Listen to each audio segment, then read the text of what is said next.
8.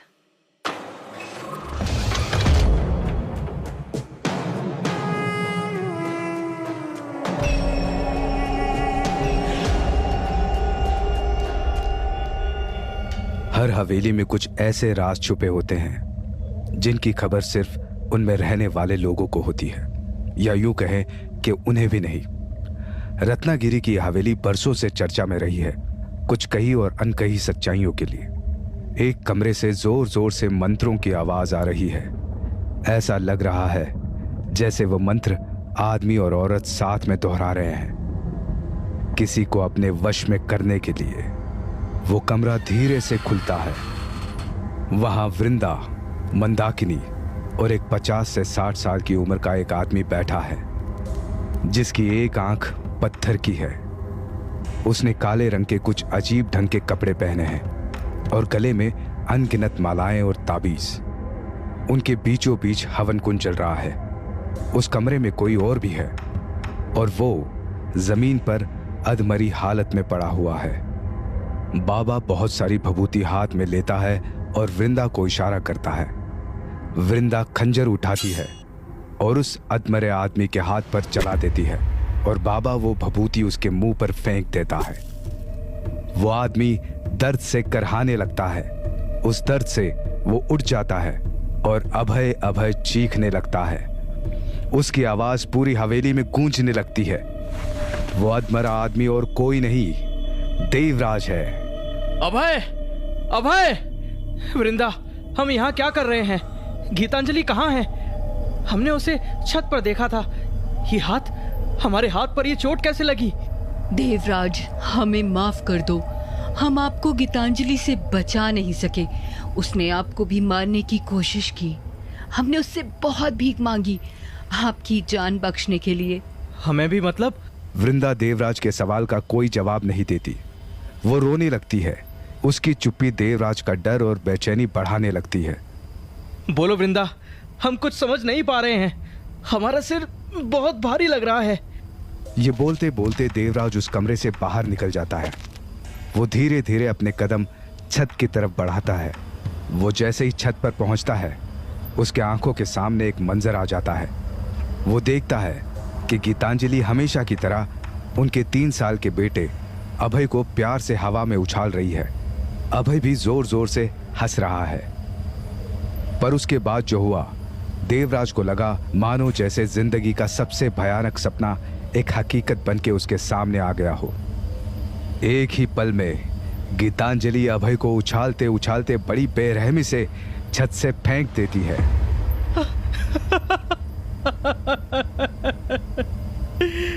नहीं गीतांजलि, क्यों? आखिर क्यों? ये कहते कहते देवराज जमीन पर जोर से गिर जाता है और बेहोश हो जाता है।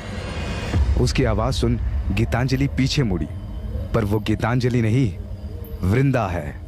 इस हादसे से पहले गीतांजलि वृंदा से मिलने उसके कमरे में जाती है और कहती है, वृंदा, हमारा मन बहुत घबरा रहा है। ऐसा लग रहा है जैसे कोई अपना हमसे दूर जा रहा है। कुछ देर के लिए बाहर टहलने जा रहे हैं। तुम अभी पर नजर रखना, कहीं इधर उधर ना गिर जाए। तुम बेफिक्र रहो गीतांजलि, हम इसका पूरी तरह से ख्याल रखेंगे। गीतांजलि महल से बाहर चली जाती है। वृंदा उसके कमरे में चुपके से जाती है और उसकी अलमारी से एक गुलाबी रंग का वस्त्र निकाल देती है और फिर अभय को लेकर छत पर चली जाती है। देवराज गीतांजलि को ढूंढते ढूंढते छत पर पहुंच जाता है और अपनी आंखों से गीतांजलि को अभय का कत्ल करते हुए देखता है। और दूसरी तरफ रत्नागिरी से कोसों दूर दिल्ली के जिस मेंटल असाइलम में देव ने अंजलि को भर्ती करवाया, उसी के कमरे के खिड़की से वो जोर जोर से चिल्ला रही है, बचाओ, बचाओ, मुझे कोई यहाँ से निकालो। मैं पागल नहीं हूँ, मैं खूनी नहीं हूँ। एक बूढ़ी औरत वहां से गुजरते हुए उसकी आवाज सुन लेती है और फिर खिड़की की तरफ आती है। क्या हुआ बेटा? माँ जी, प्लीज मेरे कमरे का दरवाजा खोल दीजिए। वो बूढ़ी औरत अंजलि के कमरे का दरवाजा खोल देती है। बेटा, क्या हुआ? तुम यहाँ क्या कर रही हो? माँ जी, मुझे इस पागल खाने में भर्ती कर दिया है। मैं पागल नहीं हूँ। वो नर्स माया मुझे जबरदस्ती दवाई देके कमरे को बाहर से बंद करके चली गई। कोई डॉक्टर, कोई नर्स मेरी आवाज ही नहीं सुन रहा। बेटा, तुम क्या बोल रही हो? मैं कुछ समझ नहीं पा रही हूँ। कौन सा पागल खाना? यहाँ कोई पागल खाना, अस्पताल या नर्स नहीं है।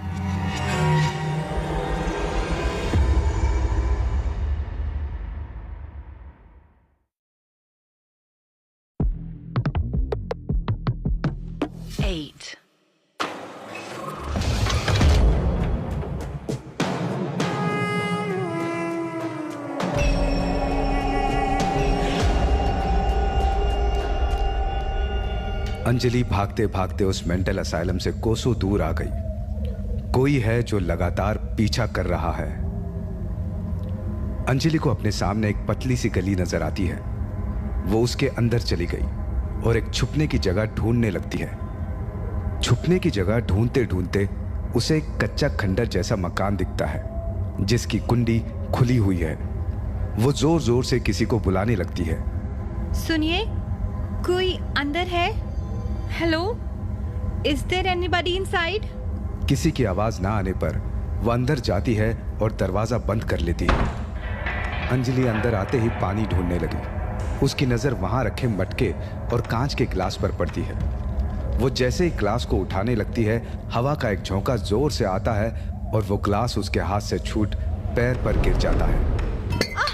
आउच! और अंजलि के दाएं पैर पर चोट लग जाती है। अंजलि धीरे धीरे बिस्तर की ओर बढ़ती है और बैठ जाती है। उसी वक्त एक हवा का झोंका दोबारा आता है। कमरे की सारी चीजें जैसे बिस्तर, बर्तन सब हिलने लगते हैं। अंजलि जैसे ही पीछे मुड़ती है, उसे किसी की परछाई दिखती है। कौन है वहां? मैंने पूछा कौन है? वृंदा, तुम हो ना? बोलो कुछ। कोई जवाब ना मिलने पर अंजलि परछाई के पास जाती है और देखती है वो परछाई किसी और की नहीं, मेंटल असाइलम की नर्स माया की है। माया, तुम अंदर कैसे आई? दरवाजा तो मैंने बंद किया था। तो आखिर तुझे पता चली गया? हाँ, क्यों किया तुमने ऐसा मेरे साथ? क्यों बंद किया मुझे उस कमरे में? मैं तो तुम्हें जानती तक नहीं हूँ, तो ये दुश्मनी क्यों? तेरी मुझसे कोई दुश्मनी नहीं है, मगर मेरी एक करीबी से तो है। किसकी बात कर रही हो तुम? वृंदा। तुम वृंदा को जानती हो? हाँ, बहन है वो मेरी। ये बात कहकर माया जोर से हंसने लगी। माया की हंसी उस घर में गूंजने लगती है। माया अपने सीने पर हाथ रखकर एक मंत्र बोलती है और धीरे धीरे उसके नर्स वाले कपड़े काले कपड़ों में बदलने लगते हैं। माया अपनी असली रूप में आ जाती है। उसका चेहरा हैवानों जैसा था। चेहरे का कोई ऐसा हिस्सा नहीं था जिसमें दांतों और जलने का निशान ना हो। उसका चेहरा इतने पास से देख अंजलि डर से पीछे हो जाती है। मैंने सोचा था तुझे 18 दिन तक उस कमरे में रखूंगी। इतनी मुश्किल से मैंने तेरे दोस्तों को बेवकूफ बनाकर तुझे वहां भर्ती करवाया, पर तू तो निकल आई। 18 दिन? 18 दिन में वो रात फिर से आएगी। पूरे 20 सालों के बाद रत्नागिरी के लोगों के लिए खास होगी वो रात। 18 दिनों में देव पूरी तरह से देवराज बन जाएगा। फिर देवराज गीतांजलि को भूल जाएगा और देव तुझे। फिर होगा मेरी वृंदा का अधूरा प्यार पूरा। मेरे जीते जी कभी नहीं हो सकता। माया जोर जोर से हंसने लगती है। ठीक है, अगर तेरी यही इच्छा है तो अभी मार देती हूँ तुझे। जैसे ही माया अंजलि की तरफ कदम बढ़ाती है, अंजलि उसे एक चमचमाता नीले रंग का ताबीज दिखाती है और माया वहीं जमीन पर ढेर होकर मिट्टी बन जाती है। ताबीज की ताकत देख अंजलि को उस बूढ़ी औरत की बात याद आ जाती है। अंजलि बेटा, आओ, बाहर आओ, डरो मत। देखो, यहाँ सिर्फ कमरा है और कुछ नहीं। लगता लगता है किसी ने तुमसे मजाक किया है। मैं यहाँ सालों से रह रही हूँ, यहाँ कोई असाइलम है ही नहीं। नहीं माँ जी, काश ये मजाक होता। मैं सब कुछ समझ रही हूँ। एक वृंदा नाम की चुड़ैल मेरे पीछे पड़ी है। वो मेरी जान लेना चाहती है। कौन है ये वृंदा? वो एक भयानक चुड़ैल जिसके अंदर मायावी शक्तियाँ हैं। मैं नहीं जानती वो क्या चाहती है। मैं उससे कुछ समय पहले ही मिली हूँ, पर फिर भी लगता है उसे काफी पहले से जानती हूँ। कुछ तो रिश्ता है मेरा उसके साथ। इस जन्म में ना सही, शायद पिछले जन्म में। ये बात सुनकर वो बूढ़ी औरत अपने गले से एक माला निकाल के अंजलि को दे देती है और कहती है, इसे तब तक मत उतारना जब तक तुम अपने घर वालों के पास सही सलामत ना पहुंच जाओ। ये कह के वो बूढ़ी औरत वहां से चली जाती है और अंजलि को वहां से तुरंत निकल जाने की हिदायत देती है। अंजलि को उस कमरे से बाहर निकलते हुए माया देख लेती है और पीछा करना शुरू कर देती है।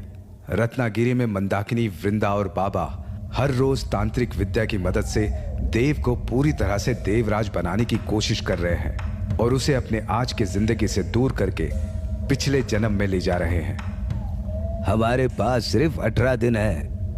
ये 18 दिनों में हमें देव पर कड़ी नजर रखनी होगी और ऐसी कोई भी चीज या इंसान उसके आज से जुड़ा है उसको दूर करना होगा। ये सुनकर वृंदा बोलती है, उसकी चिंता तुम मत करो। देव को लगता है उसकी अंजलि का मेंटल असाइलम में इलाज चल रहा है, पर उसे मालूम नहीं कि वो नकली मेंटल असाइलम मेरी तरकीब थी उसे उससे दूर रखने की।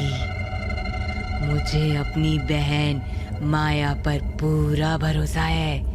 अंजलि को ऐसी दर्दनाक मौत देगी कि वो इस जन्म क्या अगले 7 जन्म तक देव के पास आने का सोचेगी भी नहीं। उसका दोस्त निखिल, नैना, इन सब का क्या होगा? शतरंज के खेल में मोहरों का काम ही है अपनी जान गंवाना।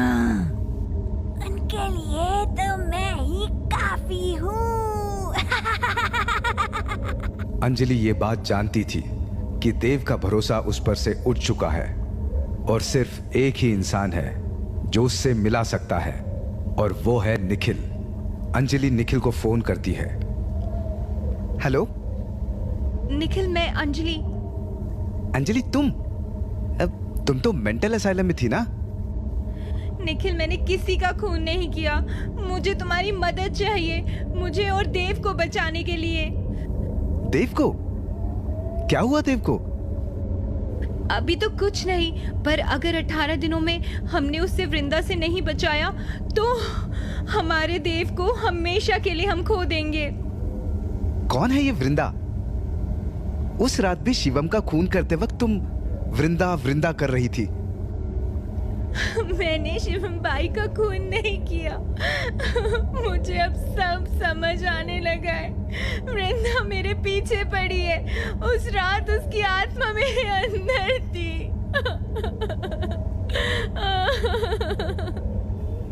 अरे पर वृंदा ऐसा क्यों करेगी? I don't believe this. We are in 2023। ये भूत वूत कुछ नहीं होता। अक्सर जो चीजें हमारे साथ नहीं होती वो हमें झूठ ही लगती हैं। बोलो, तुम मेरा साथ दोगे अपने दोस्त और मेरे प्यार को वापस लाने के लिए? For old time sake. Yes. करना क्या होगा? सबसे पहले हमें देव की पास्ट लाइफ में जाना होगा। मुझे लगता है वृंदा, देव, मेरा रत्नागिरी के जंगल में रहने वाली चुड़ैल, इन सब का कुछ तो कनेक्शन है हमारे पास से। व्हाट? ये कैसे हो सकता है? मैं जानती हूँ किसी को, वो हमारी मदद करेंगे। हम मिलेंगे कहाँ? रत्नागिरी के उसी महल में जहाँ इन सब की शुरुआत हुई थी। कहानी जहाँ शुरू हुई है उसका अंत भी वहीं होगा, 18 दिनों में।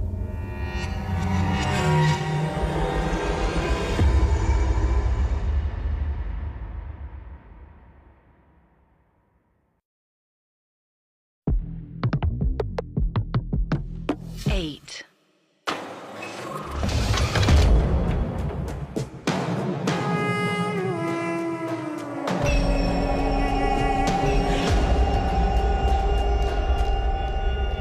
आज पहला दिन है अंजलि के मकसद का और उसी को अंजाम देने के लिए वो रत्नागिरी के लिए निकल गई है। रत्नागिरी की सीमा पर निखिल उसका इंतजार कर रहा है, पर 3 घंटे से अंजलि का कुछ पता नहीं। वो अभी तक रत्नागिरी नहीं पहुंची है। निखिल ने कई बार उसका फोन ट्राई किया पर वो स्विच ऑफ आ रहा था।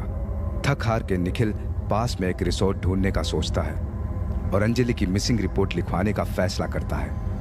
एक आदमी से वो आसपास के लॉन्च का पता पूछता है। भैया, आसपास यहाँ कोई लॉन्च है क्या? लॉन्च? वो क्या होता? Sorry, my bad. अरे क्या बोल रहे हो भाई?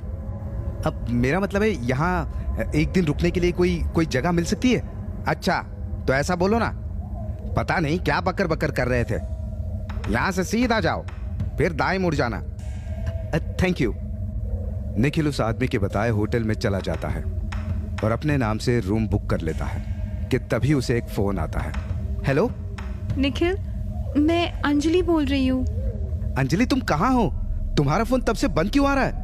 और ये किसका नंबर है? अंजलि बहुत धीमे सी आवाज में कहती है। निखिल, मैं बहुत बड़ी प्रॉब्लम में फंस गई हूँ। अच्छा तुम कहाँ हो? मुझे एसएमएस करो, मैं तुम्हें लेने आता हूँ। निखिल अंजलि के बताए हुए रास्ते पर चला जाता है और उसे अंजलि रत्नागिरी के सीमा के दूसरी तरफ खड़ी हुई दिखाई देती है। Anjali, this is really irresponsible of you. मैं कब से तुम्हारा वेट कर रहा हूँ। एक तो वैसे भी मुझे तुम्हारी ये पास्ट लाइफ वाले कॉन्सेप्ट पे यकीन नहीं है, फिर भी आया हूँ। और एक तुम हो कि 3 घंटे से गायब हो। निखिल, तुम ये मानो या नहीं, मेरा कुछ कनेक्शन है इस गांव से, और तुम्हें नहीं चलना है तो अभी दिल्ली वापस जा सकते हो। Okay, I am sorry. अब बताओ कहाँ फंस गई थी?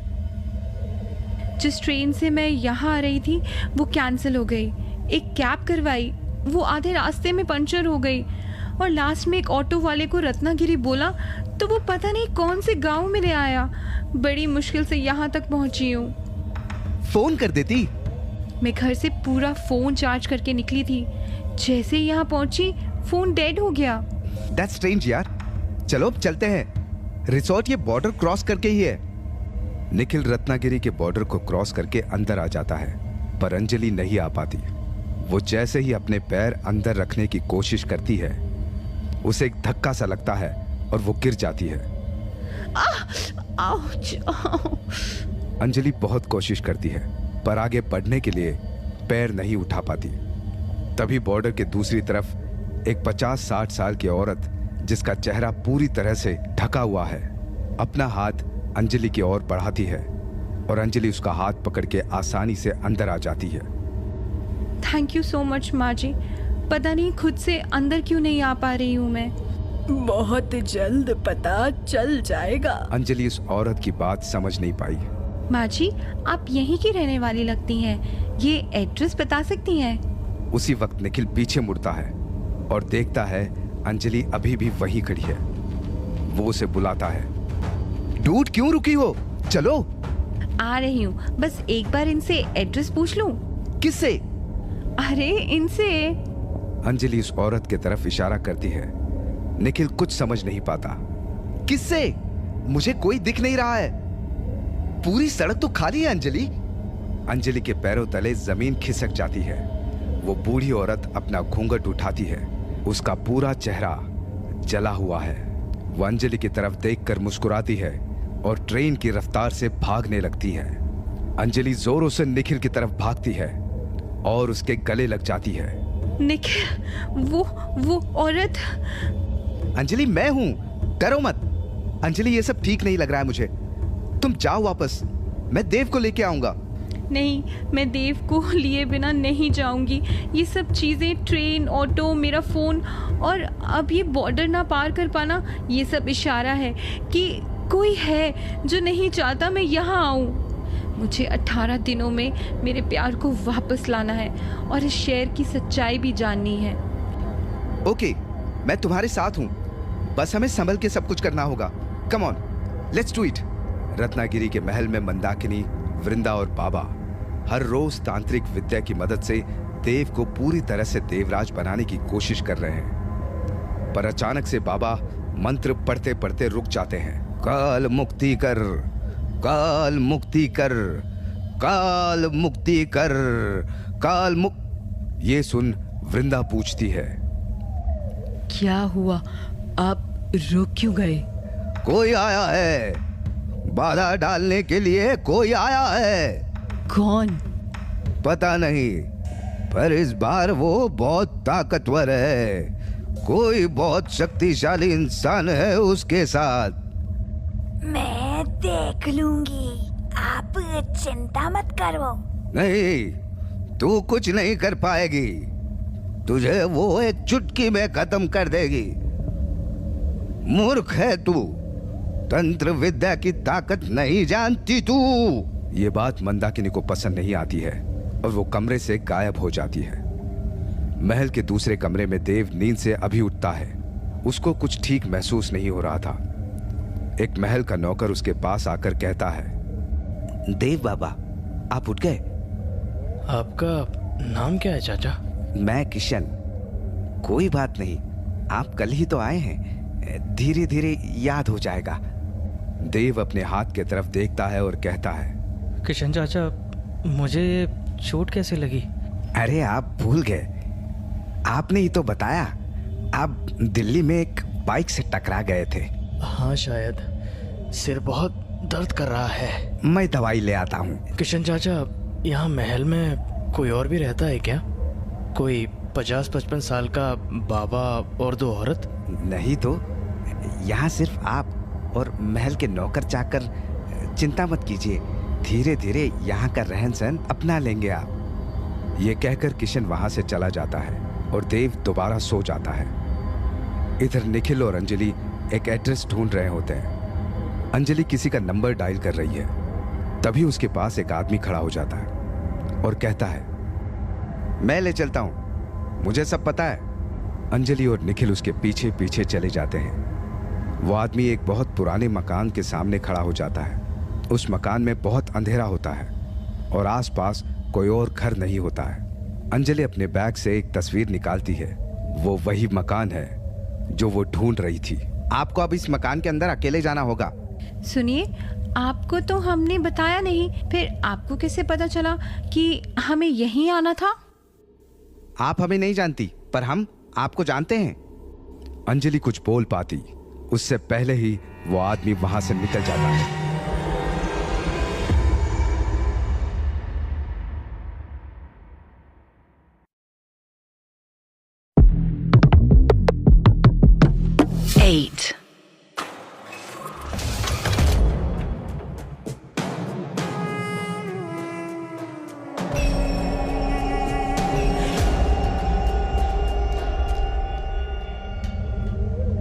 उस आदमी के चले जाने के बाद अंजलि और निखिल उस टूटे हुए महल के अंदर जाते हैं। महल बरसों पुराना है और वहां एक अजीब तरह की बू आ रही है, जैसे बरसों से वहां कोई चीज सड़ रही हो।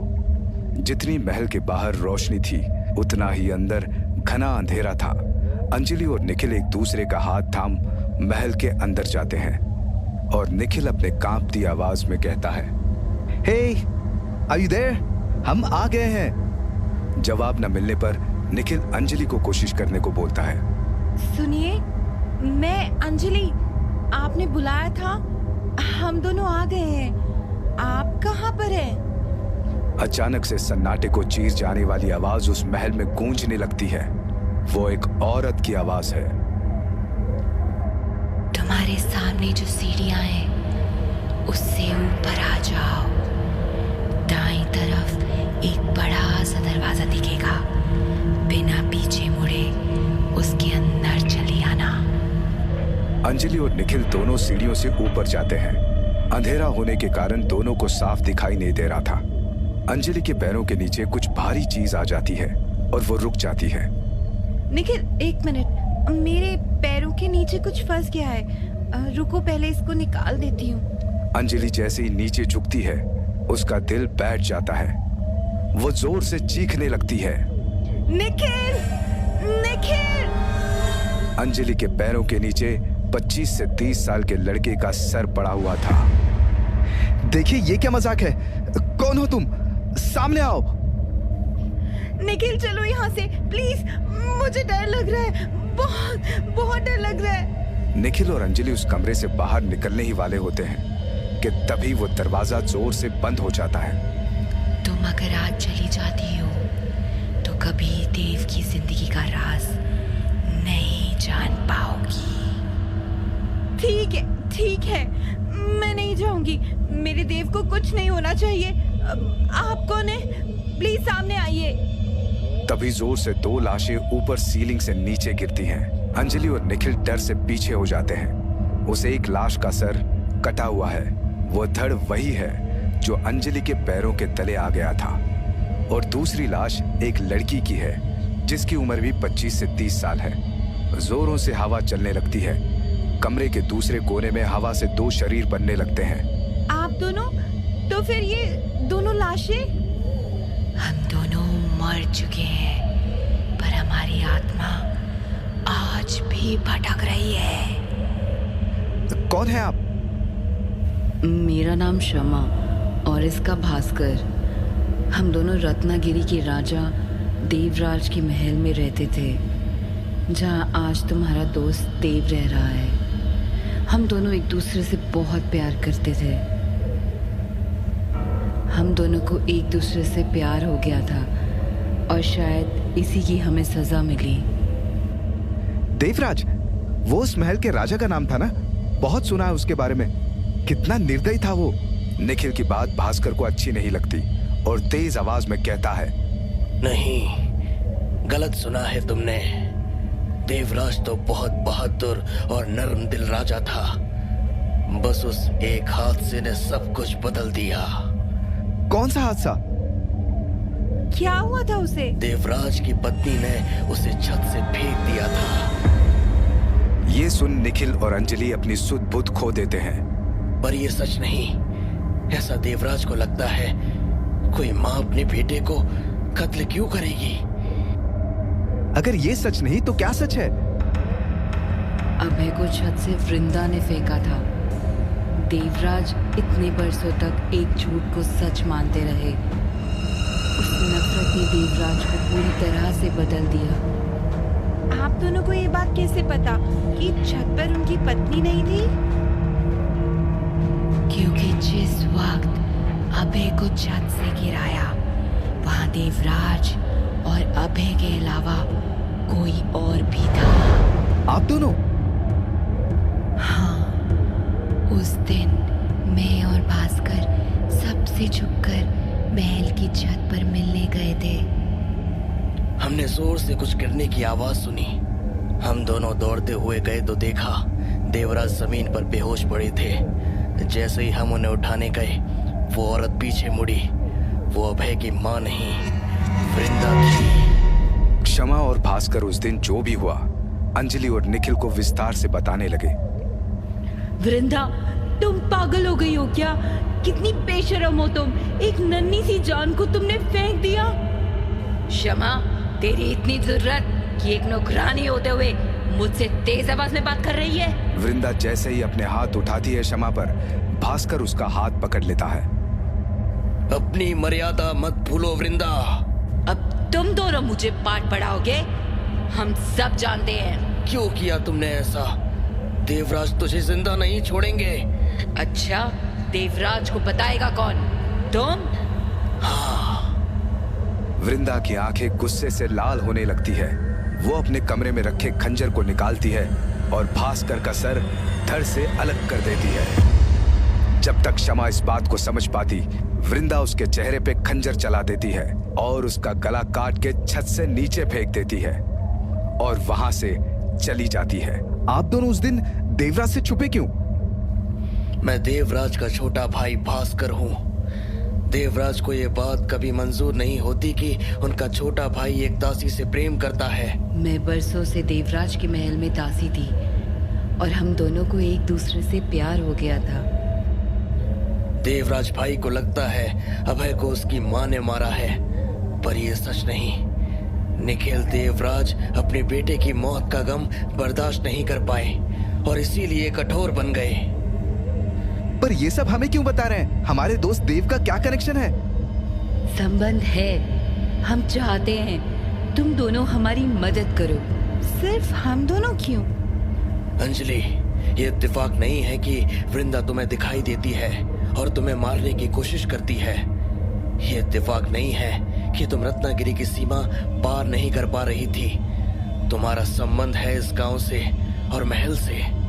अंजलि, तुम्हें जाना होगा उस महल में और हम सब के लिए ये लड़ाई लड़नी होगी। इससे पहले अंजलि अपनी हामी भर पाती, निखिल बोल पड़ता है। आपने हम दोनों को देव की मदद करने के लिए नहीं, अपनी मदद करने के लिए बुलाया है। चलो यहाँ से अंजलि। तुम गलत समझ रहे हो। हमने तुम लोगों को देव की मदद करने के लिए ही बुलाया है। हम जानते हैं अपने प्यार को खो देने का मतलब क्या होता है अंजलि। हम नहीं चाहते इतिहास दोबारा जन्म ले। मतलब क्या है तुम्हारा क्षमा? देवराज का दूसरा जन्म देव है।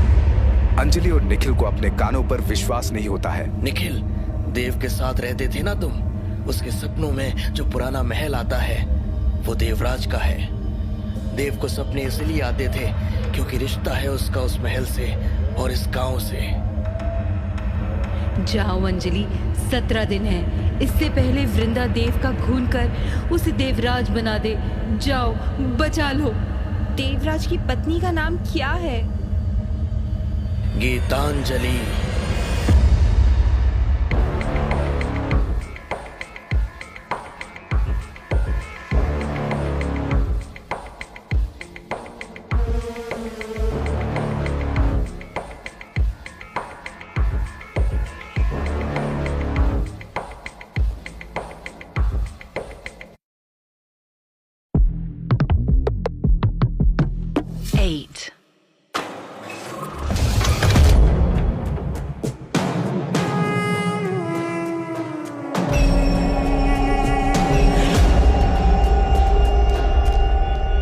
क्षमा और भास्कर की कहानी सुन अंजलि भावुक हो जाती है और उनका साथ देने का फैसला करती है। मैं और निखिल आप दोनों की मदद करेंगे और वृंदा का सच सबके सामने लाएंगे। ये मेरा वादा है। बहुत शुक्रिया आप दोनों का। मैं और क्षमा हर कदम पर एक साई की तरह तुम दोनों के साथ होंगे। पर हम दोनों को करना क्या होगा? तुम्हें और अंजलि को महल जाना होगा। यही एक तरीका है जिससे तुम देव के करीब रह सकती हो। और वृंदा, मंदाकिनी और वो बाबा जिसे वो लेके आए हैं देव को देवराज बनाने के लिए, वो भी महल के खुफिया कमरे में रह रहे हैं। पर देव तो नफरत करता है अंजलि से। वो अंजलि को अपने ख्वाबों में भी नहीं देख सकता है। जानते हैं, पर बिना अंजलि के ये मकसद पूरा नहीं होगा। निखिल, देव मुझसे कितनी भी नफरत करे लेकिन मैं उसे बचा के रहूंगी। पर अभी की परेशानी देव नहीं, कोई और है। तुम्हारा मतलब क्या है अंजलि? मैं वृंदा की बात कर रही हूँ। बाबा की मायावी शक्तियों से वो और ताकतवर हो गई होगी। तुम उसकी चिंता मत करो। चाहे कोई कितना भी ताकतवर हो, उसकी एक कमजोरी होती है। तुम्हें उसे अपनी ताकत बना के वहीं उसे मारना होगा। मैं तुम्हें एक रक्षा कवच दे रही हूँ, पर इसकी ताकत रोज रात 11:03 तक ही होगी। और एक बार तुमने इसे अपने शरीर से अलग किया तो अगले 3 दिनों तक इसकी ताकत का इस्तेमाल नहीं कर पाओगी। तो थोड़ा संभल के। हो सकता है अंजलि तुम पर देवराज हावी हो जाए, पर तुम्हें अपने आपे में रहना होगा और ये याद रखना होगा कि जो भी वो कर रहा है उस मंत्र के वश में आकर ही कर रहा है। क्या देव को नहीं पता कि उसे कोई वश में कर रहा है? नहीं निखिल, देव बेचारा इस बात से अनजान है। उसका इस्तेमाल किया जा रहा है। भास्कर और क्षमा अंजलि के करीब आते हैं और रक्षा कवच अंजलि के बाएं हाथ में बांधते हैं और एक मंत्र दोहराते हैं। ताकत बख्श हर बुराई के नाश के लिए, ताकत बख्श हर बुराई के नाश के लिए, ताकत बख्श हर बुराई के नाश के लिए, ताकत बख्श हर बुराई के नाश के लिए, ताकत बख्श हर बुराई के नाश के लिए, ताकत बख्श हर बुराई के नाश के लिए, भास्कर और क्षमा हवा बन दोबारा गायब हो जाते हैं। रत्नागिरी के महल में वृंदा को इस बात की खबर भी नहीं है कि उसको खत्म करने के लिए अंजलि निकल चुकी है। बाबा का मंत्र देव पर काम करने लगा था। देव को अपने अंदर देवराज का अक्स दिखने लगा है और जो किस्सा देवराज की जिंदगी में घट चुका है उसको वो अपने सपने में याद आ रहा है। गीतांजलि, गीतांजलि, कहाँ हो तुम? शहंशाह, महारानी तो बाहर कुछ देर टहलने गई हैं। गांव के जिस कोने में है वो, उसे ढूंढकर यहाँ मेरे सामने लेकर आओ, अभी के अभी। उसने हमारे अभय के साथ जो किया है उससे बुरी मौत हम उसे देंगे। ये महाराज क्या कह रहे हैं? कैसी बात कर रहे हैं महारानी के लिए? वो तो कितना प्यार करते हैं उनसे। उन्हें सच में लगता है महारानी ऐसा करेंगी अपने चांद जैसे बच्चे के साथ? आजकल किसी का कोई भरोसा नहीं है। देवराज का हुक्म सुन पूरा राजघराना गीतांजलि को ढूंढने में लग जाता है। उन्हें गीतांजलि बगीचे में टहलती गुनगुनाती हुई दिखती है। आज तुझे लाड लगाऊं, लोरी सुनाऊं, मेरा राज दुलारा। 3-4 दास, एक तरफ से 3-4 दास गीतांजलि की तरफ बड़े जोश से जंजीर लेके आगे बढ़ते हैं। गीतांजलि ये देख हैरान हो जाती है। क्या कह रहे हो तुम लोग? छोड़ो मुझे, क्यों बांध रहे हो मुझे? किसका हुक्म? देवराज को पता चलेगा तो तुम्हें ऐसी सजा देंगे जो तुम कभी भूल नहीं पाओगे। बड़ी बेरहमी से दरबान गीतांजलि को घसीटते हुए महल की तरफ ले जाने लगते हैं। पूरा रत्नागिरी चुपचाप गीतांजलि के साथ जो सलूक हो रहा है वो बस खामोशी से देख रहा होता है। ये क्या हो रहा है? महारानी को ऐसे क्यों लेके जा रहे हैं? सुनने में आया है महारानी को किसी पास वाले गांव के महाराज के साथ देखा गया है। छी, हम इनको क्या समझते थे और ये कैसी मां निकली, अपने बेटे को ही। छोड़ो मुझे, तुम लोग की इतनी जरूरत। देवराज, आप कहाँ हैं? देवराज, देवराज। घसीटते हुए गीतांजलि को महल की चौखट पर लेके आया जाता है। गीतांजलि की आवाज सुन देवराज पीछे मुड़ता है। उसकी आंखों में बदले की आग सुलग रही है। उसके सामने जो खड़ी है वो उसकी मोहब्बत नहीं, उसके बेटे की हत्यारिन है। देवराज, देखिए आपके रहते हुए कैसा सलूक हो रहा है मेरे साथ। पूरे गांव के सामने मेरी आबरू का भी ख्याल नहीं रखा गया। छोड़ो उसे। ये सुन पांचों दास पीछे हो जाते हैं। गीतांजलि, ये लोग वही कर रहे हैं जो उनसे करने को कहा गया है। किसने कहा है इन्हें? लेके आए मेरे सामने उसे देवराज अभी। मैं तुम्हारे सामने ही खड़ा हूँ। आपने? क्यों? मुझे यकीन नहीं हो रहा है। कह दीजिए ये सब मजाक है। मजाक? ये हम दोनों की जिंदगी का सबसे बड़ा सच है। उसी सच की तरह तुमने हमारे अभय को मार डाला। आप अपनी मर्यादा भूल रहे हैं देवराज। आपकी हिम्मत कैसे हुई अभय के लिए इतनी घिनौनी बात बोलने की? अभय ऊपर कमरे में खेल रहे हैं। वृंदा। देवराज अपनी तलवार निकालता है और गीतांजलि के गले की तरफ रख देता है और तभी एक आवाज आती है। देव, छोड़ो उसे। क्या कर रहे हो? देव, वो अंजलि है, हमारी दोस्त। क्या हो गया है तुम्हें? छोड़ो उसका गला। देव, देव, देव। देव को होश आता है और वो देखता है कि उसने अंजलि का गला जोर से पकड़ रखा है। क्या कर रहा है? पागल हो गया है, मार डालेगा उसे। देव एक झटके में अंजलि का गला छोड़ देता है और अंजलि जमीन पर गिर जाती है। मैं वो तलवार, छोटा बच्चा, दरबार। कोई बात नहीं यार, तूने कोई बुरा सपना देखा होगा। निखिल अंजलि को जमीन से उठाता है। निखिल की बात सुन देव को लगता है शायद उसने कोई सपना देखा है। निखिल, तू यहाँ कैसे? तू तो दिल्ली में था।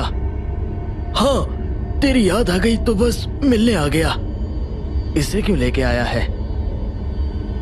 मेंटल असाइलम में इसकी हालत में कोई सुधार नहीं था तो डॉक्टर्स ने कहा कि इसका इलाज गांव की जड़ी बूटियों से ही हो सकता है। तुझे जो करना है कर, पर इसे मुझसे दूर रख। मैं बाहर तेरा नाश्ते की टेबल पर इंतजार कर रहा हूँ, जल्दी से आजा। ये कह के देव कमरे के बाहर चला जाता है। नहीं निखिल, इसमें देव की गलती नहीं है। देव मुझे नहीं बल्कि देवराज गीतांजलि को मारने की कोशिश कर रहा है। वृंदा की मंत्रों की ताकत काम कर रही है। देव खुद को देवराज समझने लगा है। जो चीजें देवराज ने पिछले जन्म में की है वो देव को दिखने लगी हैं। वो धीरे धीरे खुद को देवराज में बदलने लगा है। अंजलि, हमें जितना जल्दी हो सके कुछ करना होगा, इससे पहले बहुत देर हो जाए। और तुम भी देवराज से, मेरा मतलब है देव से संभल के रहना होगा। वो कभी भी तुम पर हमला कर सकता है। हाँ, मैं और भी चौकन्ना रहूंगी। आज 16वां दिन है, हमें आज से शुरुआत करनी होगी। सबसे कमजोर मंदाकिनी है, उसी को पहले खत्म करना होगा। कहाँ पर? वहीं जहाँ वो सबसे ताकतवर है, जहाँ उसने बरसों से हजारों लोगों को मारा है। मंदाकिनी के घर यानी बरगद के पेड़ पर।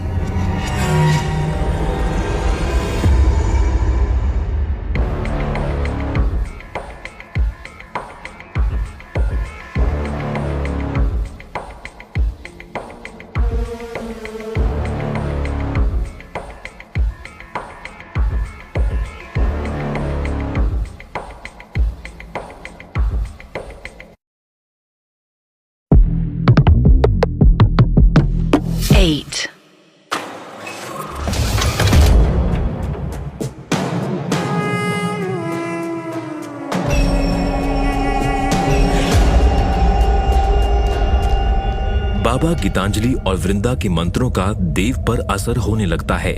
देव को अपने पिछले जीवन में घटित हुई चीजें दिखने लगती हैं। देवराज, आपको क्या हो गया है? कैसी बहकी बहकी बातें कर रहे हैं आप? हमारा अभय जिंदा है। जो गुनाह मैंने किया ही नहीं उसकी आप मुझे सजा नहीं दे सकते हैं। मेरा अभय बिल्कुल ठीक है। किशन, किशन। जी मालिक, लेके आओ। देवराज के हुक्म पर किशन अभय की लाश को गोद में उठा के लेके आता है और गीतांजलि के सामने खड़ा हो जाता है। उसे देख गीतांजलि जोरों से चिल्लाती है और बेहोश हो जाती है। जब अंजलि को होश आता है, वो देखती है उसे एक काल कोठरी में बंद कर दिया गया है। वहां घना अंधेरा है और वो जोर जोर से चिल्ला रही है, पर उसकी आवाज सुनने के लिए दीवारों के अलावा कोई नहीं। खोलो देवराज, देवराज खोलो मुझे। मैंने कुछ नहीं किया है। खोलो, मेरा अभय, मेरा अभय। तभी उस सन्नाटे को चीरते हुए किसी की पायल की छनकने की आवाज आने लगती है। मत रो गीतांजलि, कोई और तुम्हें समझे या नहीं, मैं समझती हूँ। तुमने कुछ नहीं किया है, मैं जानती हूँ। कौन है वहाँ? वृंदा गीतांजलि के सामने आती है। वृंदा, तुम? और तुमने हमारे कपड़े क्यों पहने हैं? अरे कैसी बातें कर रही हो? हम बचपन के दोस्त हैं। याद है तुम्हारे पिता कोई भी नए कपड़े लेके आते थे तो तुम पहले हमें पहनने को बोलती थी। कोई नया खिलौना तोहफे में मिलता था तो पहले हम उससे खेलते थे।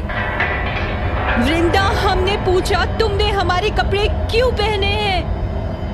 अरे मेरी गीतांजलि, कितनी भोली हो तुम। अगर तुम्हारे कपड़े नहीं पहनते तो देवराज की नजर में गीतांजलि बन तुम्हारे आंखों के नूर को छत से कैसे फेंकते। धोखेबाज, बेरहम, हमने तुम्हारा क्या बिगाड़ा था? क्यों किया तुमने ऐसा? गीतांजलि, हमें नहीं पता तुम समझ पाओगी या नहीं। चलो कोशिश करते हैं।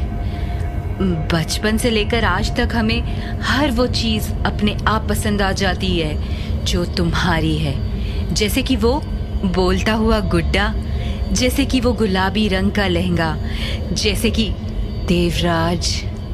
तुमने ये सब देवराज को पाने के लिए किया?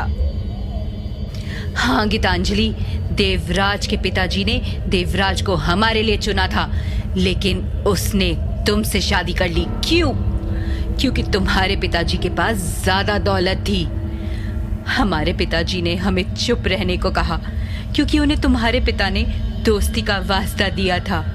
जब जब हमने तुम्हें देवराज के साथ देखा, हमारी दोस्ती नफरत में बदलती गई। वृंदा, हम दोस्त थे। तुम अपने आप को दोस्त बोलती हो?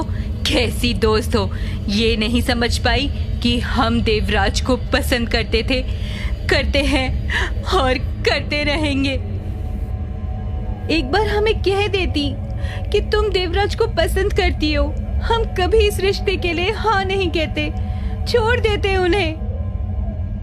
अच्छा, चलो तब नहीं कहा तो अब कह देते हैं, देवराज को पसंद करते हैं, छोड़ दो उन्हें। ये बात सुन गीतांजलि अपना होश खो देती है और उसका गला दबाने लग जाती है। छोड़ दो गीतांजलि, छोड़ दो। हमारे बच्चे ने तुम्हारा क्या बिगाड़ा था? उसे क्यों मारा? वृंदा जोर से गीतांजलि को धक्का देती है और वो जमीन पर जाकर गिर जाती है और वृंदा वहां से भाग जाती है।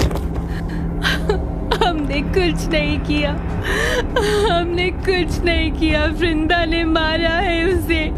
देवराज, आप सुन रहे हैं? देवराज, ओह देवराज।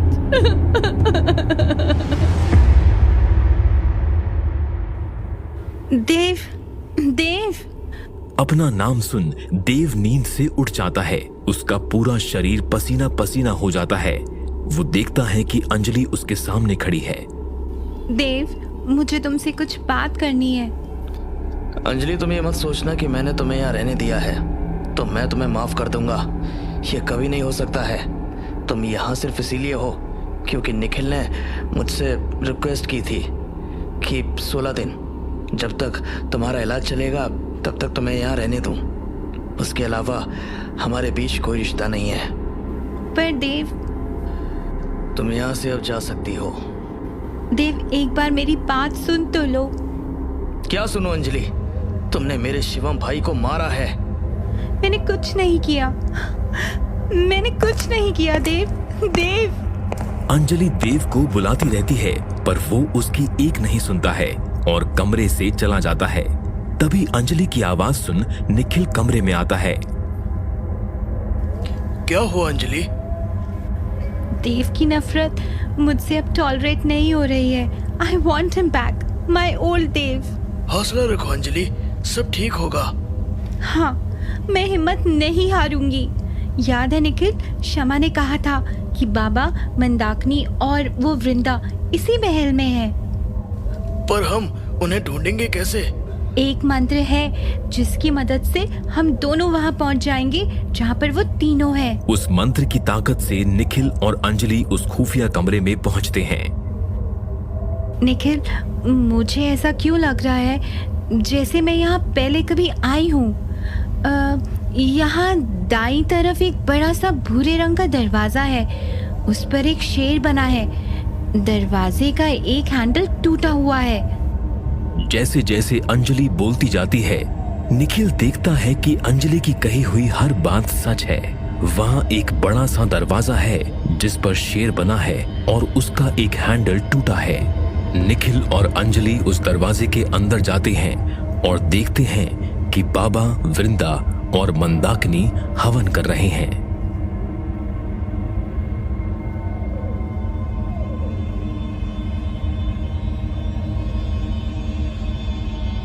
आज को कबूल, कल को मैन। मुझे लगता है तुम्हें जाना चाहिए, पर ये लोग तुम्हें देख लेंगे तो जिंदा नहीं छोड़ेंगे। तुम श्योर हो? नहीं, हम उन्हें देख सकते हैं पर वो नहीं। अंजलि मंदाकिनी के पास जाती है और उसके कान में कहती है, मंदाकिनी, मैं जिंदा हूँ। मंदाकिनी मंत्र बोलते बोलते रुक जाती है। क्या हुआ? मंत्र क्यों रोका?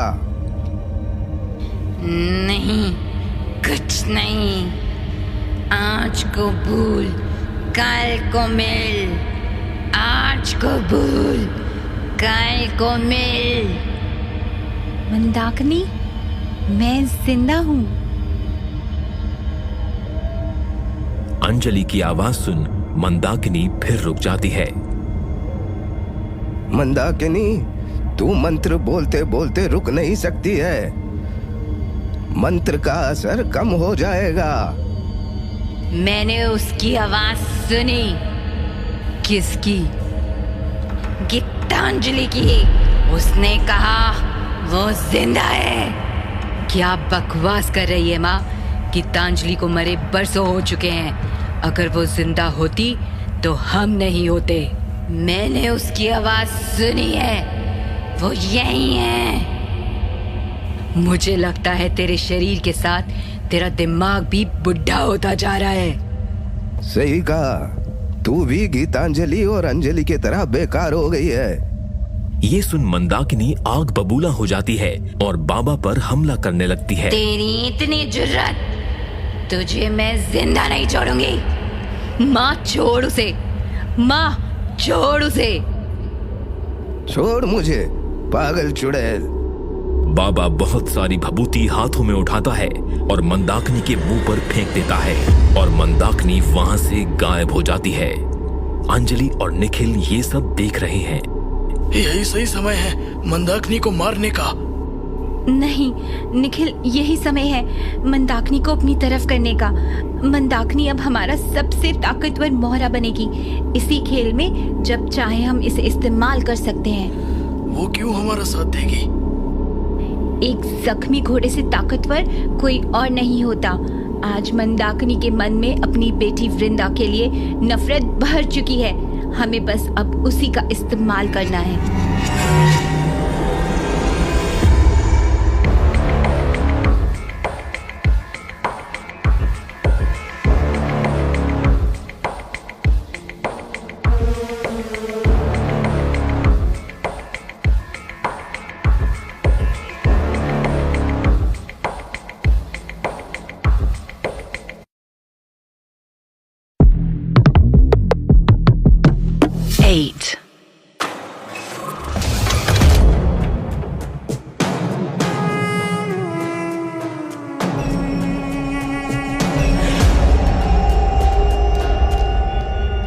मंदाकिनी पूरी तरह से टूट चुकी है। उसे यकीन नहीं हो रहा था कि वृंदा ने उस पर विश्वास नहीं किया और बाबा के सामने उसकी बेइज्जती की। मंदाकिनी को पूरा यकीन था कि वह आवाज गीतांजलि की ही थी। उसके टूटे हुए अहम का फायदा उठाने के लिए निखिल और अंजलि आधी रात में मंदाकिनी को ढूंढने जंगल में जाते हैं। अंजलि, तुम्हें याद है मंदाकिनी बार बार बोल रही थी गीतांजलि जिंदा है, और उसके जवाब में वृंदा ने कहा कि वो मर चुकी है। जिंदा होती तो हम लोग जिंदा नहीं होते। उसकी बातों में एक अजीब सा डर था, है ना? Something really fishy. ये आई थिंक सो टू। हो सकता है गीतांजलि को वृंदा और मंदाकिनी ने मारा हो। हाँ शायद। तुम्हें गीतांजलि और देवराज के बारे में और क्या पता है? गीतांजलि और देवराज की मौत कैसे हुई थी? मैंने इंटरनेट पे सर्च किया और गांव वालों से भी पूछा था। बहुत सारी थ्योरीज है डूड। स्पेकुलेशंस वर देवराज ने अपनी बीवी गीतांजलि का मर्डर किया और जहर खा के खुदकुशी कर ली, क्योंकि उन्हें अपने बेटे की मौत और बीवी का धोखा बर्दाश्त नहीं हुआ। Some people also say that Geetanjali had an affair with some king of that time.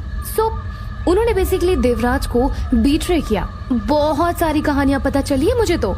यार ये गीतांजलि से काश मैं मिल पाता। बड़ी इंटरेस्टिंग कैरेक्टर है ये। अच्छा? Dude, this looks like a film. I will now have some stories to tell my grandchildren. क्या बताओगे? यही कि मेरा एक दोस्त था, उसने एक राजा का दूसरा जन्म लिया और मेरी एक दोस्त थी यानी कि तुम, जो उसको बचाने निकली थी, और कैसे उनके grandfather, that means I, had helped them to save their life and bring out the truth to the world. वाह मेरे कहानी के हीरो। Jokes apart, इस सुसाइड और मर्डर वाली बात में कितना सच और कितना झूठ, ये सिर्फ हमें हमारा मोहरा ही बता सकता है।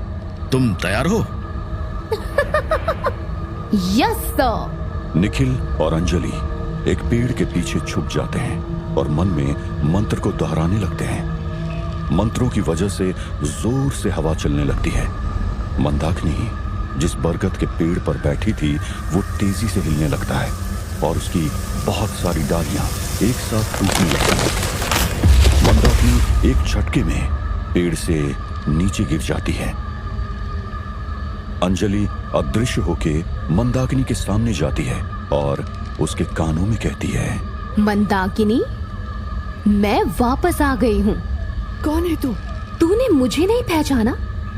तूने और तेरी बेटी ने मेरा सब कुछ छीन लिया और तू पूछ रही है कौन हूँ मैं? गीतांजलि, तू वापस कैसे आ सकती है? मैं जिंदा हूँ, मरी नहीं हूँ। मैंने कहा था वृंदा को तू ही है, पर उसने मेरी एक ना सुनी।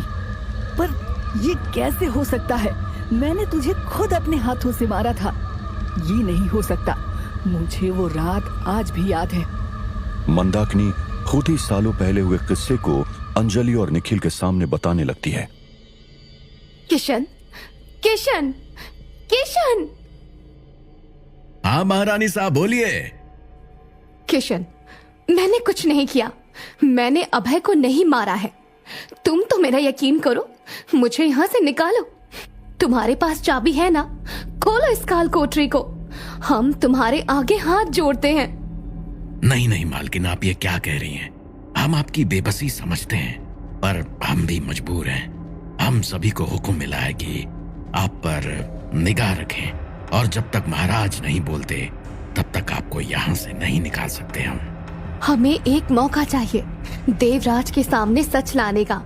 हम जानते हैं ये किसने किया। बस कुछ देर के लिए हमें यहाँ से निकाल दो, बस 1 घंटा। वापस आएंगे ये वादा है। खोल दो कोठरी को, हम विनती करते हैं। खोल दो किशन, अभय का वास्ता तुम्हें। ठीक है, पर आप ये अकेले कैसे कर पाएंगी महारानी साहब? बाहर और भी दास दासी खड़े हैं, उनके सामने आप कैसे निकल पाएंगी? मैं जानती हूँ ये कैसे होगा। तुम जाओ, तुरंत उसे हमारे पास ले आओ। कुछ देर बाद किशन एक 20-21 साल की लड़की को अपने साथ गीतांजलि से मिलवाने लेके आता है। गीतांजलि किशन की मदद से काल कोठरी से निकल के सीधा वृंदा के कमरे में जाती है। वृंदा, तुम बाहर कैसे निकली? अच्छा, इस नौकर किशन ने मदद की। देवराज को पता चलेगा ना तो इस नौकर को भी तुम्हारे साथ साथ अंदर डाल देंगे। हमारा सच देवराज को पता चले या ना चले, तुम्हारा जरूर पता चलेगा। किशन, शुरू करते हैं। किशन वृंदा के कमरे को कुंडी लगा देता है और अपने हाथ में लाए खंजर और रस्सी को वृंदा के सामने बाहर निकालता है। वृंदा कुछ समझ नहीं पाती है। ये क्या कर रहे हो तुम दोनों? देखो, तुमने अगर हमें मारने की कोशिश भी की ना तो इसका असर बहुत बुरा होगा। गीतांजलि और किशन वृंदा को कुर्सी से बांधकर उसके मुंह पर टेप लगा देते हैं और चुपके से कमरे से बाहर निकल जाते हैं। कुछ देर बाद मंदाकिनी जब वृंदा को ढूंढते हुए कमरे के अंदर आती है तो वो उसे उस हालत में देख हैरान हो जाती है। वृंदा, तुझे यहाँ किसने बांधा? माँ, ये सब उस गीतांजलि ने किया है। माँ, उसे छोड़ना मत। देख तेरी बेटी का कैसा हाल कर दिया है। मंदाकिनी गुस्से में आग बबूला हो जाती है और वृंदा को खोल के वो काल कोठरी में गीतांजलि से मिलने चली जाती है। गीतांजलि, तेरी इतनी हिम्मत! मेरी बेटी को मारने की कोशिश! अब तू देख मैं तेरा क्या करती हूँ। गीतांजलि कोई जवाब नहीं देती और उसी पल मंदाकिनी पूरी काल कोठरी में आग लगा देती है और वहां से भाग जाती है। मंदाकिनी के मुंह से ये सच जान के निखिल और अंजलि चौंक जाते हैं। तभी एक बार फिर से जोरों से हवाएं चलने लगती है। निखिल और अंजलि जैसे ही पीछे मुड़ते हैं वो देखते हैं एक बेहद सुंदर लड़की जिसने रानियों जैसे कपड़े पहने हैं वो खड़ी है। कौन हो तुम? मैं रत्नागिरी की रानी गीतांजलि हूँ। अंजलि और निखिल कुछ समझ नहीं पाते। आप यहाँ कैसे? आप तो मर चुकी है ना? इतने सालों से मेरी आत्मा भटक रही है इंसाफ के लिए, मेरे प्यार के लिए, मेरे बेटे के लिए। हम जानते हैं आपको किसने मारा है। मंदाकिनी से हम बदला लेकर रहेंगे। आप चिंता मत करो, आपकी आत्मा को शांति जरूर मिलेगी। नहीं, तुम पूरा सच नहीं जानती हो अंजलि। उस दिन काल कोठरी में जब आग लगी थी, तब उसके अंदर हम नहीं कोई और था। हमें मंदाकिनी ने नहीं मारा था। किसने मारा फिर आपको? गीतांजलि अंजलि और निखिल को उस दिन का पूरा बताती है। उस दिन किशन को हमने माया की काल कोठरी में बुलाने को कहा था। माया वृंदा की बहन और मंदाकिनी की बेटी है। माया, तुम्हें और किशन को हमारी मदद करनी होगी। तुम्हें यकीन है ना हम पर? हमने अभय को नहीं मारा है। हाँ दीदी, किसी और को हो या नहीं, मुझे है। मैं जानती हूँ आप ये कभी नहीं कर सकती हो। अपनी बहन और माँ से ज्यादा भरोसा मुझे आप पर है। बताओ क्या करना होगा? तुम्हें कुछ देर के लिए हमारे कपड़े पहन के इस काल कोठरी में हमारी जगह लेनी होगी। उस दिन अनजाने में मेरी जगह मंदाकिनी ने अपनी ही बेटी माया को जला दिया था।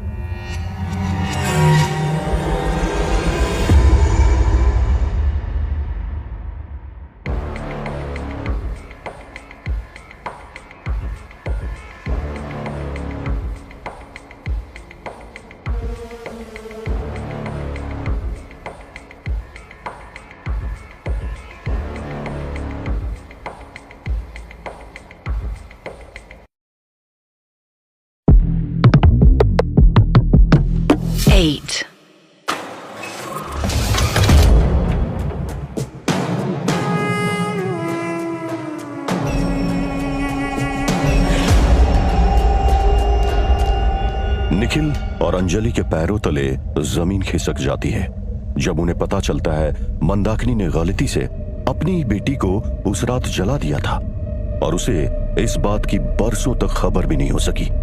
गीतांजलि, क्या ये माया वही नर्स है जिसने अंजलि को मेंटल असाइलम में बंद किया था और उसको मारने की भी कोशिश की थी? हाँ, पर गीतांजलि वो भी वृंदा और मंदाकिनी के साथ है। वो भी चाहती है देवराज वृंदा को मिले। नहीं अंजलि, ये आधा सच है। माया बहुत अच्छी और सच्ची लड़की थी, वृंदा से एकदम अलग, शांत और सबको प्यार देने वाली। मेरा और उसका बहनों जैसा रिश्ता था और इसीलिए उस दिन वो मेरा साथ देने आई थी। माया को बरसों से ये गलतफहमी थी कि उस दिन जो काल कोठरी में आग लगी थी वो मैंने लगाई थी, वृंदा और मंदाकिनी से बदला लेने के लिए। बस इसी वजह से वो तुम्हारे पीछे पड़ी है, अपनी मौत का बदला लेने के लिए। ये सच वृंदा और मंदाकिनी भी नहीं जानते हैं। उन्हें लगता है माया उनके साथ है देव को देवराज बनाने में। एक मिनट, मैं कुछ समझा नहीं। माया अंजलि को क्यों मारना चाहती है? उसको तो ये लगता है ना कि आग आपने लगाई थी। जैसे देवराज का दूसरा जन्म लेके देव वापस आया है, वैसे हमारा यानी गीतांजलि का दूसरा जन्म लेके अंजलि वापस आई है। इसीलिए वृंदा मुझे यानी अंजलि को मारना चाहती है, देवराज यानी देव को पाने के लिए। इससे पहले अंजलि कुछ कह पाती, गीतांजलि वहां से गायब हो जाती है। गीतांजलि, गीतांजलि, गीतांजलि, एक बार प्लीज वापस आओ, प्लीज एक बार।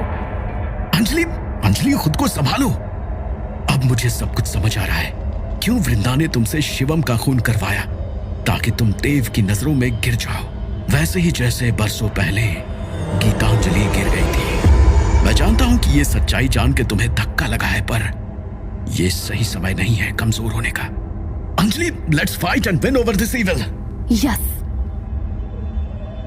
चलो अब खुद पर काबू पाओ और मंदाकिनी को आवाज लगाओ। तुम जानती हो तुम्हें क्या करना है। अब लगाओ दोबारा उससे आवाज। अंजलि और निखिल फिर से मंत्र को अपने मन में दोहराते हैं और अदृश्य होके मंदाकिनी के सामने जाते हैं। मंदाकिनी, तेरे पापों का घड़ा भर चुका है, अब तुझे मरना ही होगा। नहीं गीतांजलि, मुझे माफ कर दो। जो कुछ भी किया, तुम्हें जितनी भी तकलीफ दी, अपनी बेटी के मोह में आके दी।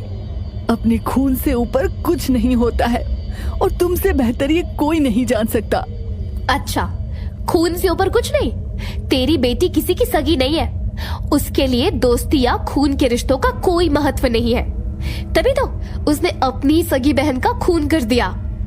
मंदाकिनी ने जो अब सुना उसे उस पर विश्वास नहीं हो रहा था। क्या? ये तुम क्या बकवास कर रही हो? सच कह रहे हैं, एक ऐसा सच जिससे तुम्हें कई सालों तक दूर रखा गया। वृंदा ने तो कहा था माया की मौत गाड़ी के सामने आके हुई थी, वो भी तुम्हारी वजह से। नहीं, झूठ कहा था उसने। मैंने अपनी आंखों के सामने माया का खून होते हुए देखा था। क्या हुआ था उस दिन, सब बताओ मुझे। वो मंजर आज भी आंखों के सामने साफ है मेरे। मैं किशन की मदद से काल कोठरी से निकलकर वृंदा के कमरे में उससे बात करने गई थी, पर मैंने देखा माया वृंदा के कमरे में पहले से ही है। मैं चुपके से उन दोनों की बातें सुन रही थी। वृंदा दीदी, ये आपने ठीक नहीं किया। एक छोटे से बच्चे की जान ले ली। छोटी, तुझे भी यही लगता है ना कि ये सब हमने किया है? झूठ बोल रही है वो गीतांजलि। तुम्हें अपनी बहन पर भरोसा नहीं? हम जानते हैं कौन झूठ बोल रहा है कौन नहीं। ठीक है, अब तुम्हें सच पता है तो हमारा साथ दो। गीतांजलि, जब जब हमारा नाम ले तुम ये कहना कि मैं तुम्हारे साथ बाजार गई थी उस वक्त और मैंने कुछ नहीं किया है। नहीं, मैं गीतांजलि दीदी का साथ दूंगी, एक खूनी का नहीं। ठीक है, अगर तू उसके साथ है ना तो मैं तुझे भी रास्ते से हटा दूंगी। वृंदा अपने गले का दुपट्टा निकाल के माया का गला दबाने लगती है। छोड़ो दीदी, छोड़ो मुझे, छोड़ो। मंदाकिनी, हम माया को नहीं बचा पाए। वृंदा माया की लाश को कमरे के पीछे वाले रास्ते से लेकर गई और वरांदा की सीढ़ियों से उसे नीचे फेंक दिया और खुद को रस्सी से कुर्सी पर बांध दिया।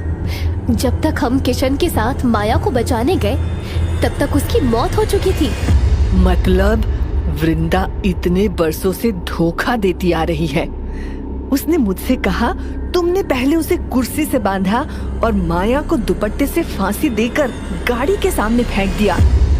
झूठ है। माया मेरी छोटी बहन जैसी थी, मैं उसको कभी नहीं मारूंगी। ये सब सुनकर मंदाकिनी फूट फूट कर रोने लगती है। मंदाकिनी, जब हम दूसरों का गलत सोचते हैं हमारे साथ भी गलत होता है। तुम्हारे ही कर्मों की सजा उस मासूम माया को मिली। अभी भी समय है, तुम अपनी गलतियों को सुधार सकती हो। कैसे? हमारा साथ दो। वृंदा देवराज को पाने के लिए किसी भी हद तक जा सकती है। इस खेल में न जाने वो कितने लोगों की जान दांव पर लगा देगी, और आज तो उसने तुम्हें भी धिक्कार दिया। हमारे साथ आ जाओ। वो मेरे देव को देवराज बनाना चाहती है और मैं ये होने नहीं दे सकती। तुम दोगी हमारा साथ? शायद यही एक तरीका है अपने पाप को धोने का। बोलो। हाँ, मैं तुम्हारा साथ दूंगी, पर उससे पहले मैं तुमसे माफी मांगना चाहती हूँ। अभय को खोने का दर्द जो तुमने महसूस किया था बरसों पहले, आज वही दर्द मैं महसूस कर रही हूँ। माफ कर दो। तुम्हें माफ तो नहीं कर पाएंगे, लेकिन विनती करेंगे, दोबारा ये सब किसी के साथ मत करना। वादा है मेरा। चलते हैं, हम दोबारा मिलेंगे। ये सब कह के अंजलि और निखिल मंत्र की मदद से जंगल से गायब होके वापस हवेली पहुंच जाते हैं। अंजलि, मुझे यकीन नहीं हो रहा है, मंदाकिनी ने तुम्हारे झूठ पर भरोसा कर लिया। करना ही था। वो बहुत अच्छे से जानती है उसकी बेटी वृंदा एक बेहद खुदगर्ज इंसान है। आज मैं तुमसे एक वादा करना चाहता हूँ। क्या? पिछली जिंदगी में गीतांजलि को देवराज नहीं मिल पाया, पर इस जिंदगी में ऐसा नहीं होगा। अंजलि देव को मिल के रहेगी, चाहे उसके लिए मुझे कितनी भी मुसीबतों से गुजरना क्यों ना पड़े। Oh Nikhil, you are a sweetheart. तुमने प्रूव किया है कि तुम कितने अच्छे दोस्त हो। चलो अब ज्यादा सेंटी मत हो। वैसे तुम और देव तो अमीर हो यार, राजाओं के परिवार से निकले दोनों, और मैं गरीब बेचारा। मिशन के बाद नौकरी वोकरी छोड़ देना तुम दोनों। ठीक है ठीक है, अब मिशन पर ध्यान दे। सिर्फ 15 दिन है हमारे पास। One down, two more to go.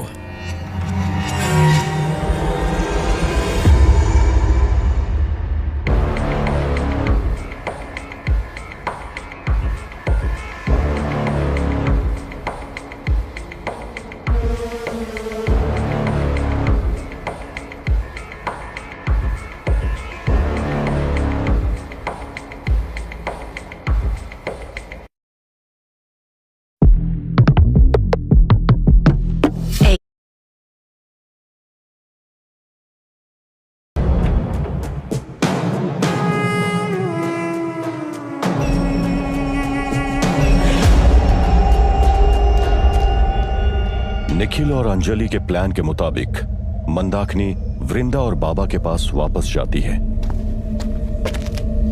वृंदा बेटा, मुझे माफ कर दे। उस दिन मेरा बर्ताव सही नहीं था और मैं यूं ही अपने बहन की वजह से तुझसे लड़ पड़ी। मुझे माफ कर दे बेटी। हाँ, सही कहा तूने, मगर सिर्फ मुझसे माफी मांगना काफी नहीं है, तुझे बाबा से भी माफी मांगनी होगी। ठीक है बाबा, मुझे माफ कर दे। मेरे कारण प्रक्रिया में बाधा आ गई।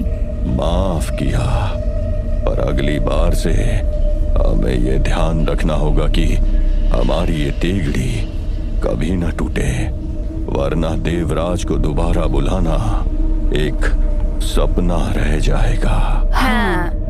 अंजलि और निखिल मंत्र की मदद से गायब होके ये सब सुनते और देखते हैं और उनके चेहरे पर मंदाकिनी की बात सुनकर एक राहत सी आ जाती है। लेकिन अब क्या करेंगे? मंदाकिनी को तोड़ना जितना आसान था, उतना ही ज्यादा मुश्किल वृंदा और बाबा को तोड़ना होगा। बात तो तुम्हारी सही है। मुझे लगता है निखिल, उन्हें अब बुलाना होगा। निखिल और अंजलि मंत्रों की मदद से क्षमा और भास्कर को वापस बुलाते हैं। क्षमा और भास्कर, हमें आप दोनों की मदद चाहिए। हम मंदाकिनी को... हाँ अंजलि, हम सब जानते हैं हम और भास्कर तुम्हारे सामने नहीं थे, पर तुम्हारे साथ जरूर थे। पूछो, क्या पूछना है तुम दोनों को? बाबा को तोड़ने का क्या उपाय है? बाबा को तोड़ना इतना आसान नहीं, इसके लिए तुम दोनों को कई दिनों तक मेहनत करनी होगी। ये बाबा है कौन और क्यों वृंदा और मंदाकिनी का साथ दे रहा है? ये बाबा रत्नागिरी के सबसे पुराने साधुओं में से एक है। उसकी विद्या और मंत्रों की ताकत के सामने कोई नहीं टिक सकता। सिर्फ अपनी तंत्र विद्या की वजह से नहीं, बल्कि वो एक नर्म इंसान के रूप में भी माने जाते हैं। सालों तक उन्होंने रत्नागिरी के लोगों का बिना किसी फायदे के उनका इलाज किया था। मुझे तो यकीन ही नहीं हो रहा है, एक इतना अच्छा आदमी इतने गलत लोगों का कैसे साथ दे सकता है? नहीं, वो भी रत्नागिरी के सितम का शिकार हो गया था। जिन लोगों का उसने साथ दिया, जब उसका वक्त बुरा आया, तब उसका साथ किसी ने नहीं दिया। मतलब? वो पूर्णिमा की रात थी। बाबा के पिता कमलकांत बेहद बीमार पड़े थे। उन्हें ठीक करने के लिए बाबा पूरे गांव वालों के साथ हवन कर रहे थे। उसी वक्त पास वाले गांव के राजा अभिराज आए। उनके भी माताजी की रात तबीयत खराब हो गई थी। तुझे हमारे साथ चलना होगा, हमारी माताजी की तबीयत बहुत खराब है। नहीं कुंवर अभिराज, मैं क्षमा चाहूंगा। मैं आपके साथ नहीं चल पाऊंगा। मुझे मेरे पिताजी का इलाज करना है। तुम चिंता मत करो, हमारे गांव के ये पंडित तुम्हारे पिताजी का इलाज कर देगा। तुम चलो हमारे गांव। ये असंभव है। हम पिताजी को छोड़ के यहाँ नहीं आ सकते। तुम्हारी इस जिद का अंजाम बहुत बुरा होगा, तुम्हारे लिए और तुम्हारे पूरे परिवार के लिए। आप मेरे साथ जबरदस्ती नहीं कर सकते हैं। आप जाइए यहाँ से। ये सुन अभिराज आग बबूला हो जाता है।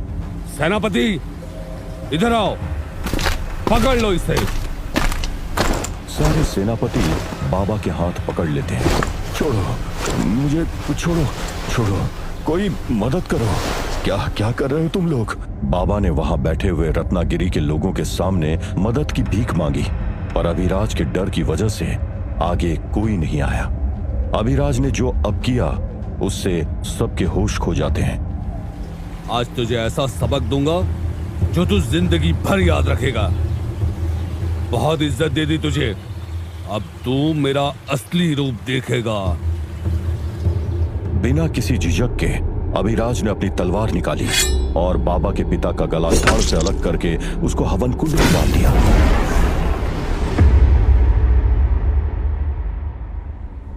बस अंजलि, इसलिए एक बेहद अच्छा इंसान इतना बुरा बन गया। मैं हैरान हूँ, कोई इंसान इतना कैसे गिर सकता है? पर मुझे एक चीज समझ नहीं आई, वो वृंदा और मंदाकिनी का साथ क्यों दे रहा है?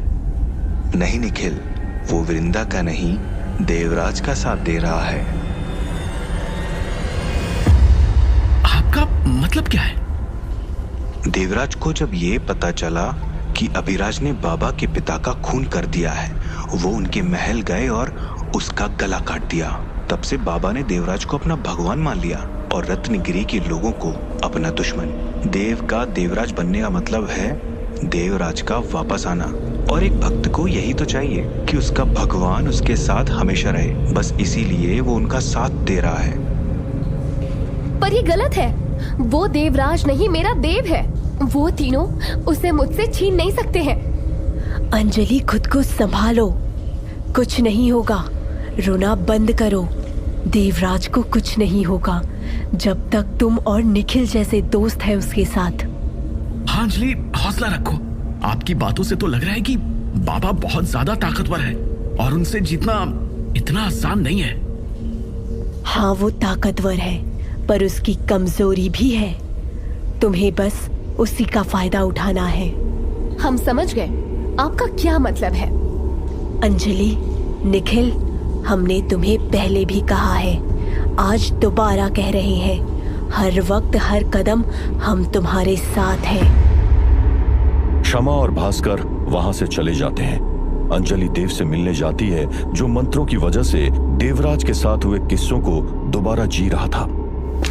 महाराज, महाराज, महाराज। क्या हुआ? तुम ऐसे चिल्ला क्यों रहे हो? महाराज, काल कोठरी में आग लग गई है। कब? कैसे? गीतांजलि वो कहाँ है? वो ठीक है ना? महाराज, महारानी का कुछ पता नहीं चल रहा है।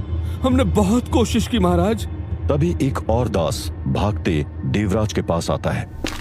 महाराज, महाराज, महारानी को क्या हुआ? बोलो। हमें काल कोठरी में एक लाश मिली है। हमें लगता है वो महारानी की है।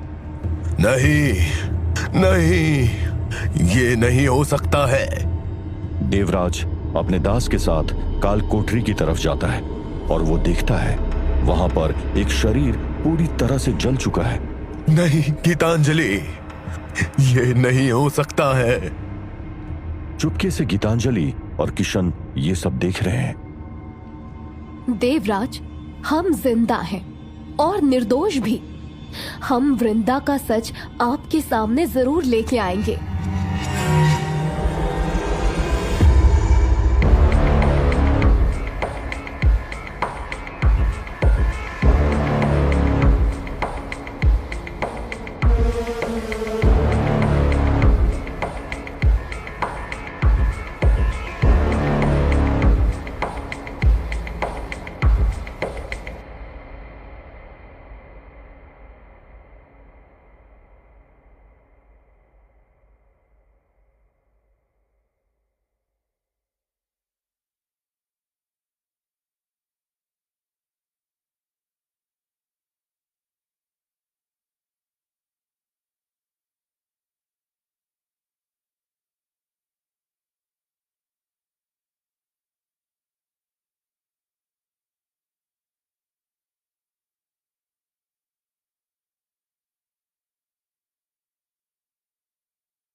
8.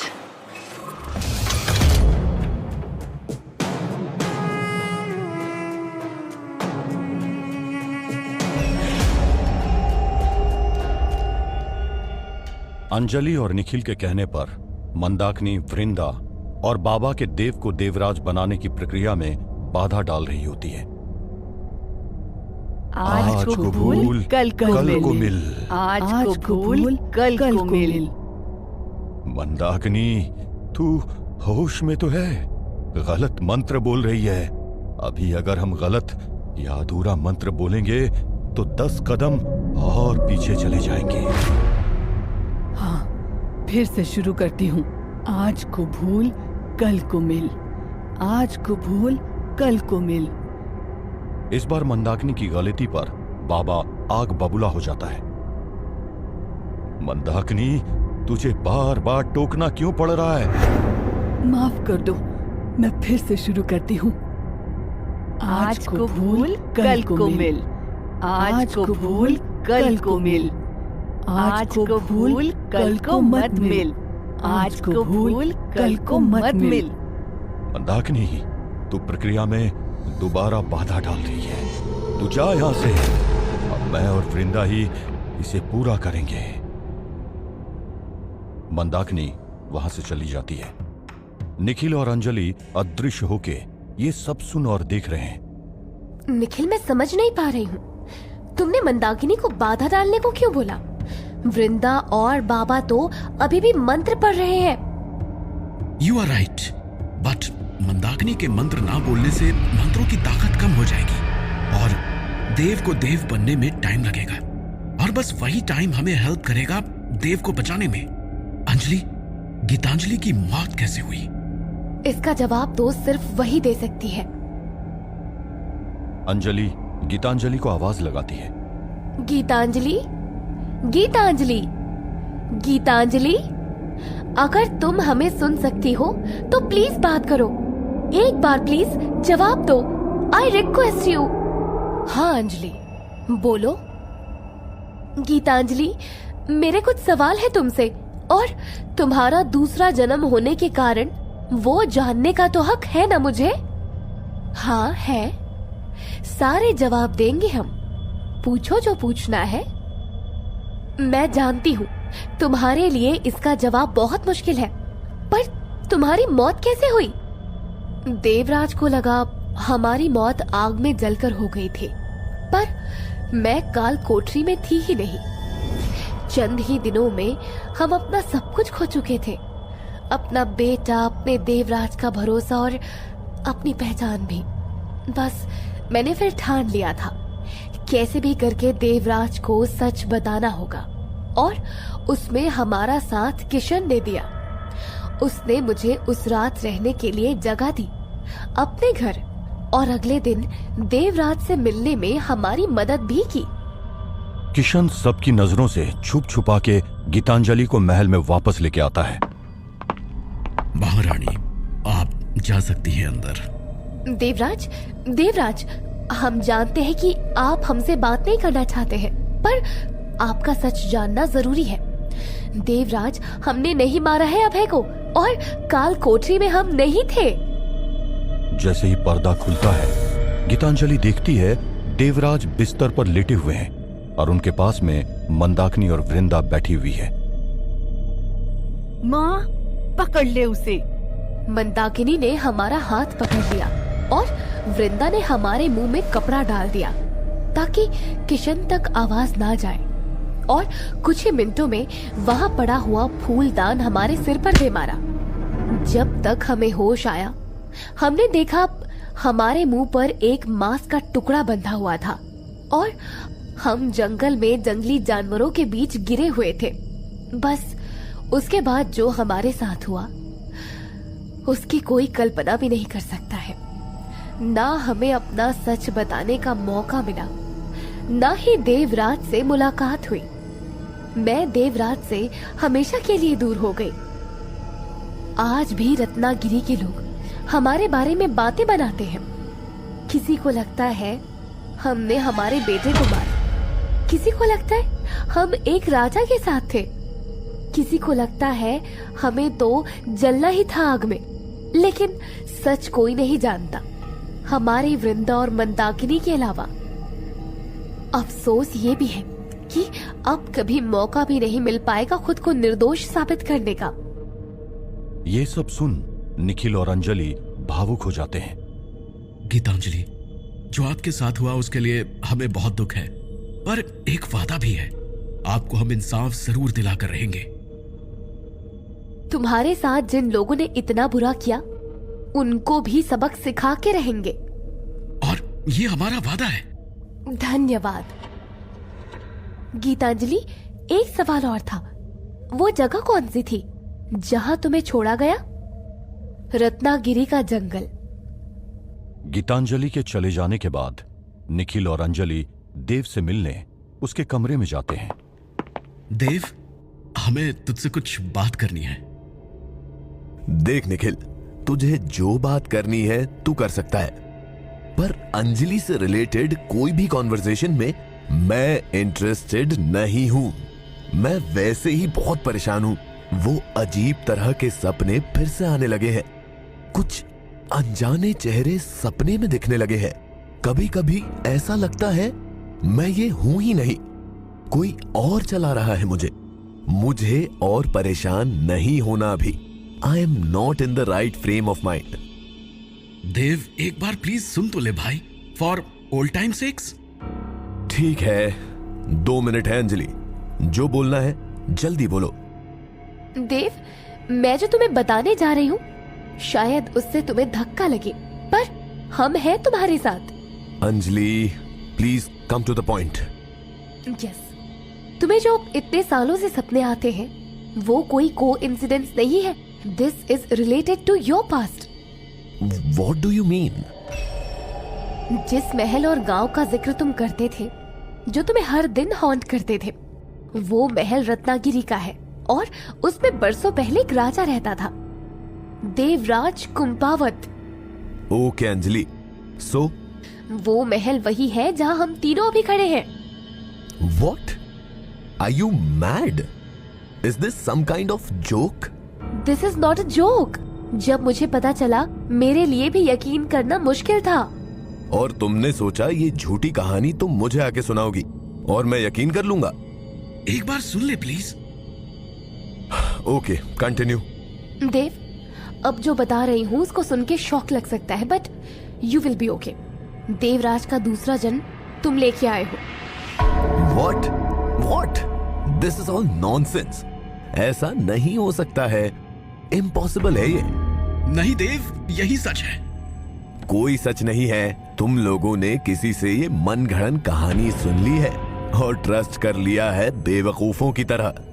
नो। वो देवराज मेरे सपनों में क्यों आएगा? क्योंकि देवराज का दूसरा जन्म लेके तुम वापस आए हो। देव, तुम समझ क्यों नहीं रहे हो? Dev please, it's not a joke. To me it is. दूसरा जन्म एंड ऑल, कोई मानेगा इसे? मानना पड़ेगा देव। देवराज की बीवी का नाम गीतांजलि था और वो भी उसका दूसरा जन्म लेके वापस आई है, और वो मैं हूँ।